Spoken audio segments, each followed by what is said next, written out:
22 जानेवारी 2024 ला भारताचे प्रधानमंत्री नरेंद्र मोदीजी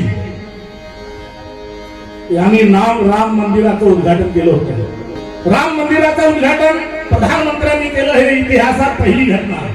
त्यांनी संसदेमध्ये हवन सुद्धा केलं, म्हणजे धर्माचं राजकारण चालवत आहे मोदी साहेब। राम मंदिराचं उद्घाटन मोठ्या जोराशोरात पूर्ण जगानं पाहिलं, टीव्हीला दाखवण्यात आलं, पण त्या नरेंद्र मोदींना इतिहास सांगणं गरजेचं आहे म्हणून मी हे गाणं लिहिलं। मोदी साहेब, भारताचा इतिहास दडपण्याचा प्रयत्न कराल तर ही जनता तुम्हाला येणाऱ्या निवडणुकीत तुम्हाला उत्तर देईल की तुम्ही काय केलं। ज्या ठिकाणी तुम्ही राम मंदिर बांधलं, कारण भारतामध्ये 3 भिक्षू चीन मधून आले होते इसवी सन 4 आणि इसवी सन 6 ला। प्राचीन बौद्ध संस्कृतीचा अभ्यास करण्यासाठी ते 3 भिक्षू आले होते, व्ह्यू यांग सांग आणि फायान।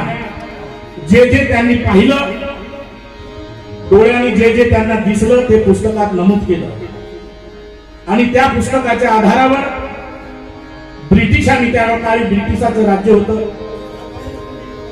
सन 1900 मध्ये ब्रिटिशांनी उत्खनन केलं,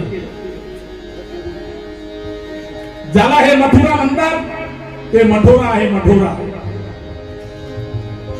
अयोध्येचं पण उत्खनन करण्यात आलं, तेव्हा माहित पडलं की ती साकेत नगरी होती बुद्धकालीन, आणि तिथे भगवान बुद्धाचं दंत धातू, जिथे ह्यांनी रामाची मूर्ती ठेवली, ज्या ठिकाणी राम मंदिर बांधलं तिथे बुद्धाचा दंत धातू होता आहे। आणि म्हणून त्या मोदी साहेबांना सांगलाय, मोदी साहेब, इतिहास दडपण्याचा प्रयत्न करू नका। गायक प्रकाश नाथ पाटणकर आपल्या गाण्यातून तुम्हाला चेतावणी देत आहेत।